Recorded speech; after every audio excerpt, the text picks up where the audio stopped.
Herzlich willkommen zu unserem Steuerpodcast Steuerkompass zu steuerlichen Fragen für Unternehmen im nationalen als auch internationalen Bereich. Wir haben heute unseren ersten Gast. Herzlich willkommen, Fritz Günzler von der CDU-CSU-Bundestagsfraktion, Mitglied des Deutschen Bundestags und gleichzeitig finanzpolitischer Sprecher der CDU-Fraktion im Bundestag. Also ein ausgewiesener Kenner der Materie. Herr Günzler, das Unternehmenssteuerrecht hat ja gerade in den letzten Jahren gerade so eine Renaissance erfahren, ist deutlich mehr in den Fokus gerückt, weil Deutschland aus verschiedenen Gründen, aber auch aus unternehmenssteuerrechtlichen Gründen durchaus ja im OECD-Vergleich ein wenig nach hinten gerückt ist. Wenn man das allein am Nominalsteuersatz festmachen möchte, liegt Deutschland, wenn man den kombinierten Steuersatz nimmt von Körperschaftssteuer, Gewerbesteuer, Solidaritätszuschlag, bei wenigstens 30%. Verglichen mit dem OECD-Durchschnitt von 24-25% ist das schon ein deutliches Mehr. Und auch im Vergleich zu den Vereinigten Staaten mit 27-28% ist es mehr. Viele der OECD-Länder planen, ihre Unternehmenssteuersätze sogar zu senken. Ist das ein zu kurz gegriffener Hinweis auf die Nachteile für deutsche Unternehmen im Steuerrecht? Oder wie sehen Sie die Situation für deutsche Unternehmen im internationalen Vergleich gegenwärtig? Erstmal herzlichen Dank, dass ich heute hier sein darf und sogar den Auftakt mitgestalten darf und zu einem wichtigen Thema sprechen darf, das mich jedenfalls sehr beschäftigt, das ist die Steuerpolitik. Weil ich schon der Auffassung bin, Steuerpolitik ist auch immer Standortpolitik. Und da sind wir bei der Frage, die Sie gestellt haben, ist Deutschland noch wettbewerbsfähig? Wo stehen wir insgesamt? Und da ist das Steuerrecht natürlich nur eine Facette. Also wir haben verschiedenste Fragestellungen, die zu beantworten sind. Dass wir derzeit nicht so reussieren als Wirtschaftsstandort, liegt vielleicht daran auch, dass wir zu hohe Energiekosten haben, wir haben zu hohe Arbeitskosten, wir haben zu viel Bürokratie, aber wir haben auch zu hohe Steuern. Und da setzt das Unternehmenssteuerrecht ja an, um dann auch ein Signal nach außen zu geben, dass wir interessant sind für Investoren, gerade für ausländische Investoren, wird es festgemacht an den Tarifen. Ich will, bevor ich zu den Tarifen komme, nur noch sagen, ich glaube auch, dass unser Steuerrecht insgesamt zu komplex geworden ist, auch zu restriktiv geworden ist. Also wir haben uns Jahrzehnte nur mit Steuermissbrauchsbekämpfung beschäftigt und haben damit Dinge ins Unternehmenssteuerrecht implementiert, die da eigentlich nicht reingehören oder die überbordend sind, die es auch schwieriger machen, für den Rechtsanwender damit klarzukommen. Aber als erste Botschaft steht natürlich der Steuersatz. Und das haben Sie ja richtig beschrieben. Wir haben mal eine Unternehmenssteuerreform gehabt. Da haben wir gesagt, wir wollen eine maximale Belastung für einbehaltene, also tesorierte Gewinne von 30% haben. Die haben wir weit überschritten. Also wenn Sie Unglück haben, in einer Destination leben, wo die Gewerbesteuerhebesätze besonders hoch sind, da sind Sie schnell bei 36%, auch in Deutschland schon. Und international ist einiges passiert. Also Sie haben die Durchschnittszahlen der OECD genannt. Wir sind im europäischen Schnitt sind wir sogar noch tiefer, bei 21-23%, sodass wir als Union immer schon gesagt haben, wir müssen runter auf 25%. Das deckt sich eigentlich auch mit allen Gutachten, die uns vorliegen.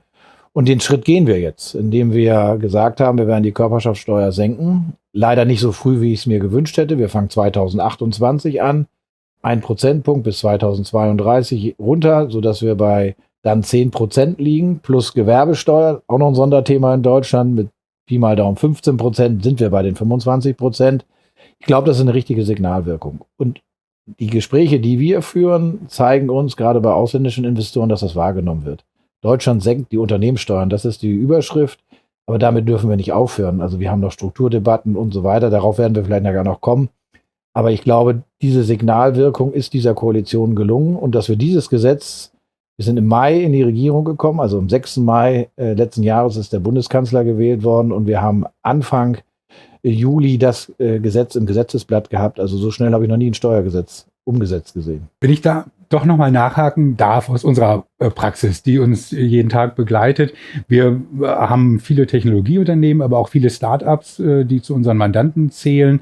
Deutschland ist ja tatsächlich ein ganz renommierter, sehr guter Forschungsstandort, wo viele Köpfe interessante Ideen haben und auch die schaffen. Wenn es dann aber darum geht, das zu vermarkten, dann stellen wir doch fest, dass viele der Start-up-Unternehmer die Entscheidung treffen zu sagen, das machen wir lieber im Ausland. Das hat zum einen sicherlich bei den Vereinigten Staaten häufig auch den Grund, dass da ganz andere Finanzierungsmöglichkeiten bestehen, die Skalierung also eine andere ist neben den Steuersätzen. Aber wenn man zum Beispiel solche Flat Tax wie zum Beispiel in Italien nimmt, wo man im Prinzip grob nur 100.000 beziehungsweise jetzt 200.000 Euro auf egal welchen Gewinn bezahlt, ist das natürlich attraktiv. Gibt es da Überlegungen, dass man sagen könnte, ja, das können wir uns auch vorstellen, einfach um diese Talente, diese Forschungsunternehmen im Land zu halten?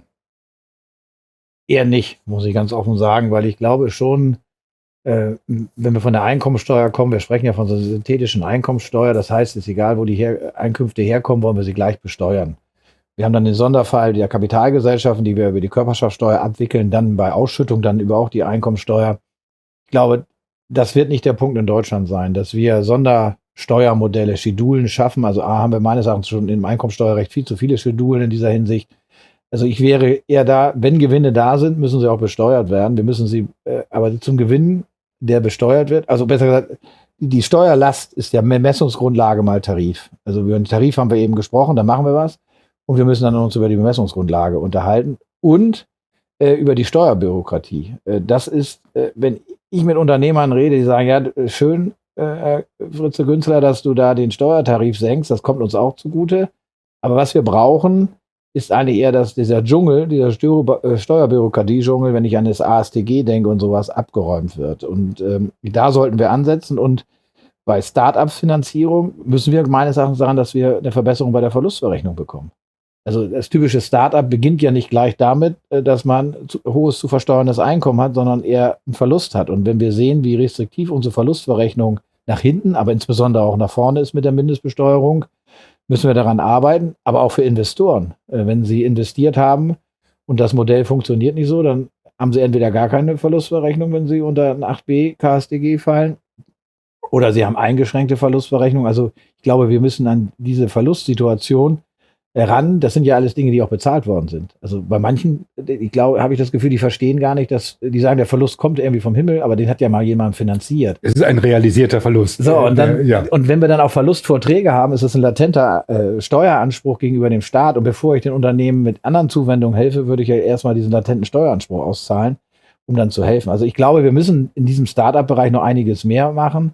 Aber Sie haben es ja selber angesprochen. Ich glaube aber, dass wir da nicht so gut sind, liegt nicht vorderst an der Steuer, sondern an einem nicht ausgeprägten Kapitalmarkt. Wir haben, die Finanzierungsrunden sind in Deutschland viel schwieriger zu gestalten. Also ich glaube, da müssen wir nochmal ansetzen. Und da setzen wir auch an. Aber wenn ich zum Beispiel sehe, als ich neulich bei der Deutschen Börse war und mir gesagt wird, dass manche IPOs nicht gelaufen sind, weil nicht genug Geld da war, dann mache ich mir eher da Sorgen, dass es den Mut gibt, zu investieren und dass wir es dann ermöglichen, auch zu investieren. Sie hatten es ja eben schon angedeutet, es sind durchaus ja in den 12 Monaten, länger sind Sie ja noch gar nicht in Amt und Würden, doch auch einige Maßnahmen schon auf den Weg gebracht worden, unter anderem die Steuersatzsenkung, die Sie angesprochen haben. Was haben Sie sonst noch für Unternehmen getan, wo Sie sagen würden, das ist attraktiv und das sollte man auch nicht aus dem Blick verlieren? Ich habe ja eben schon gesagt, die Steuerbelastung ist ja Bemessungsgrundlage mal Tarif. Wir haben eine Booster-Abschreibung, wie wir sagen, eingeführt. Na gut, ein Booster ist es nicht zwingend, aber immerhin 30% degressive Abschreibung ist ja schon ein Wort. Über 3 Jahre. Ich hätte mir persönlich mehr vorstellen können. Wir haben natürlich haushalterische Limitierungen, also es geht nicht alles. Aber zum Beispiel die Amerikaner und auch, ich glaube, in Großbritannien hat man großen Erfolg mit Sofortabschreibung gehabt. Man stelle sich mal vor, man hätte gesagt, alles, was du jetzt anschaffst in diesem Jahr, darfst du voll abschreiben. Ich glaube, das wäre wirklich ein Booster geworden. In dem Wissen, dass man Abschreibungen wiederholen sich ja sozusagen, oder das kommt ja, also ich kann ja nur einmal das Wirtschaftsgut, den Vermögensgegenstand abschreiben. Also da könnte man was machen. Also wir versuchen, flankieren noch eine ganze Menge zu machen. Es ist mit unserem Koalitionspartner ehrlich gesagt nicht ganz so einfach. Ich habe an den Koalitionsverhandlungen ja in der zuständigen Arbeitsgruppe teilgenommen. Und wir könnten uns einiges mehr vorstellen. Also gucken sich das Thema Finanzierungsneutralität, dass man eine Eigenkapitalverzinsung geltend machen kann, warum nur Fremdkapitalzinsen, vielleicht auch Eigenkapitalverzinsung. Die Verlustverrechnung habe ich schon angesprochen. Also wir hätten noch einiges auf der Agenda. Aber wir sind erstmal froh, dass wir diese zarten Pflänzchen gemeinsam über die Bühne gebracht haben. Aber es geht, wenn Sie sich den Standort angucken, wir haben das Standortfördergesetz gemacht, wo wir wirklich versuchen, Kapitalsammelstellen, Fonds in die Lage zu versetzen, auch in die Transformation der Wirtschaft zu investieren, in die Infrastruktur zu investieren, den ermöglichen, dort Geld einzusammeln. Und wir wollen auch mehr Menschen an den Kapitalmarkt anbringen. Denn wir wissen, dass viel zu viele Menschen ihr Geld niedrig verzinslich oder überhaupt nicht verzinslich anlegen. Also wir sind da sehr breit aufgestellt, aber das Quantum ist, dass wir Vertrauen schaffen müssen in die Wirtschaft. Also die Menschen müssen dieser Regierung vertrauen, dass es sich lohnt, in Deutschland zu investieren. Wir haben mittlerweile kein Finanzierungsproblem mehr bei den Unternehmen, sondern es fehlt einfach das Vertrauen in diesen Standort und da arbeiten wir dran, das sukzessive zu erarbeiten. Das klingt auf jeden Fall sehr gut. Sie hatten es eben auch schon angesprochen, dass die Unternehmen ja auch aus steuerpolitischen Gründen mit großer Bürokratie belastet sind. Ich will vielleicht zwei Themen mal in den Raum werfen. Das eine ist die globale Mindestbesteuerung, von der ich weiß, dass Sie sich mit der auch viel beschäftigen. Das andere ist DAC 6, die Richtlinie zur Meldung aggressiver Steuergestaltung. Wenn man sich die Wirkungen anguckt, fiskalpolitisch spielen die gar keine Rolle. Also sie bringen dem Land auch nicht einen Euro, kosten nur erhebliche Aufwände für den Staat, als auch für die Unternehmen. Die ZEW, also das Leibniz-Zentrum für europäische Wirtschaftsforschung, hat festgestellt, dass den multinationalen Konzernen mit Sitz in der EU einmalige Implementierungskosten von insgesamt bis zu 2 Milliarden Euro entstehen und jährliche Folgekosten von 865 Millionen Euro allein für die Meldepflichten der Mindestbesteuerung. Nun hat Anfang des Jahres die OECD entschieden, dass durch das Side-by-Side-Abkommen, dass die Vereinigten Staaten eigentlich mit ihrer Guilty-Besteuerung außen vor sind. Wäre das nicht eine Gelegenheit gewesen zu sagen, wir setzen als Europa da jetzt auch aus, weil es wenig Sinn macht, wenn China, Amerika und Indien als die wichtigsten Volkswirtschaften nicht mitmachen, sehen wir keinen Sinn, da jetzt eigentlich wenigstens für die nächsten Jahre weiter mitzumachen. Also Sie haben ja zwei Themen angesprochen. Das eine sind die Mitteilungspflichten für grenzüberschreitende Steuergestaltung. Dort habe ich selber eine Anfrage an die Bundesregierung vor 3 Jahren, an die andere Bundesregierung noch gemacht, wo wir sehen können, dass da viel Papier bewegt wird. Manchmal wird ja auch sogar schon digital gemeldet, aber letztendlich nichts bei rumkommt. Es sind, glaube ich, 5 oder 6 Fälle, die zu Gesetzesänderungen geführt haben, aber im Vergleich zu der Vielzahl von Mitteilungen ist das eigentlich nichts. Also ich glaube, darüber müssen wir dringend nachdenken und bin ja froh, dass es uns gelungen ist, die nationalen Anzeigepflichten zu verhindern. Das zweite Thema ist die globale Mindestbesteuerung. Da haben wir ja nur die zweite Säule zurzeit. Also mit der globalen Mindestbesteuerung, die erste Säule mit der Aufteilung der Bemessungsgrundlage, da tun wir uns ja alle noch ein bisschen schwer. Bei der globalen Mindestbesteuerung muss man sagen, sie hat natürlich ein Ziel erreicht, wenn man vom Level Playing Field redet. Also ich finde das schon erstaunlich zu sehen, wie viele Länder ihre nationalen Ergänzungssteuern geschaffen haben und auf das Level von 15% angehoben haben, die das nie gemacht hätten, wo unsere Wirtschaft auch einen Wettbewerbsnachteil sozusagen verliert, also oder im Wettbewerb stehen kann. Also ich bin nicht so negativ und sage auch immer, wenn man über die globale Mindestbesteuerung redet, sie ist nie deshalb eingeführt worden, um einen fiskalischen Effekt in Deutschland zu haben. Also ich habe mich immer gewundert, gerade die Ampelregierung hat ja Milliardensummen ausgerechnet, die wir da aufnehmen. Also wir haben das immer schon sehr, sehr zurückhaltend und alles wahrgenommen und gesagt, nein, aber das ist auch das eigentliche Ziel nicht. Dennoch müssen wir ran, weil die Komplexität und der Bürokratieaufwand für dieses Gesetz viel zu hoch ist. Also mit dem Side-by-Side-Abkommen ist ja auch parallel vereinbart worden, dass die Safe-Harbor-Regelungen verbessert werden, dass sie kontinuierlich angewandt werden. Also da werden wir sehr hinterher sein, dass das funktioniert. Das jetzt alles aufzugeben, weiß ich nicht. Aussetzen wäre wünschenswert gewesen, auch jetzt um diesen Side-by-Side-Ansatz mal genau zu prüfen. Aber dadurch, dass wir eine europäische Richtlinie haben, was wir damals für einen gewaltigen Fehler gehalten haben, das, was von der OECD gekommen ist, gleich in eine Richtlinie zu gießen, damit zu europäischem Recht zu machen und damit der Einstimmigkeit unterliegend, haben wir eine Versteinerung dieses Rechts. Also von daher, selbst wenn wir es wollten, es bedarf hier nur eines Landes in der EU und wir kommen da nicht weiter. Also wir müssen jetzt sehen, dass wir in der globalen Mindestbesteuerung daran arbeiten, dass sie möglichst handhabbar gemacht wird, dass auf Daten zurückgegriffen werden kann, die da sind. Was natürlich das nächste Problem ausmacht, wenn wir dann auf einmal IFRS-Daten haben und die dann sozusagen für Besteuerungsfragen heranziehen. Das war auch nie so gedacht, dass IFRS-Daten mal der Bemessungsgrundlage unterliegen, als Bemessungsgrundlage angepasst werden sollen. Also von daher, also ehrlicherweise, wir halten die globale Mindestbesteuerung nicht mehr auf. Wir alle nicht mehr. Die ist implementiert. Jetzt geht es darum, wie wir sie ja vernünftig gestalten.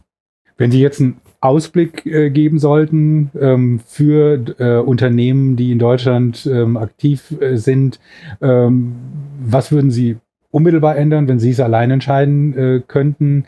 Und was wird sich so ändern, dass Sie sagen, es ist doch attraktiver, als man es gemeinhin wahrnimmt?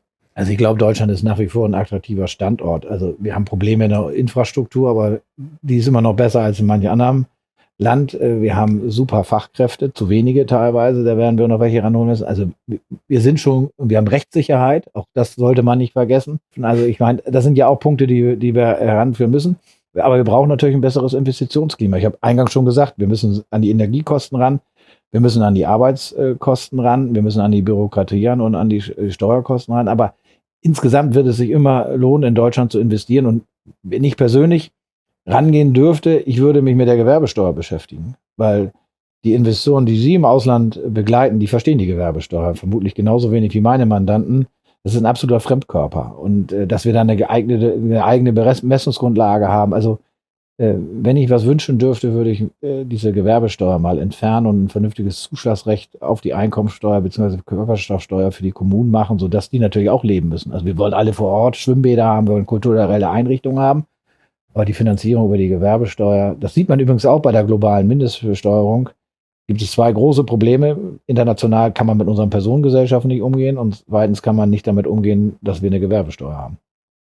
Ja, es ist natürlich ein Thema, das schon seit vielen Jahrzehnten diskutiert wird und wo es tatsächlich auch politische Vorbehalte auf Landes- und insbesondere kommunaler Ebene gibt. Ja, Herr Günzel, dann bedanke ich mich ganz herzlich. Das war hochinteressant, Ihnen zuzuhören aus der Praxis. Und es sieht ja auch so aus, dass wir in Deutschland kein Erkenntnisproblem haben, sondern vielleicht noch mit der Umsetzung. Dann bedanke ich mich herzlich, wünsche Ihnen viel Erfolg bei Ihrem weiteren Tun und wir verabschieden uns. Auf Wiedersehen.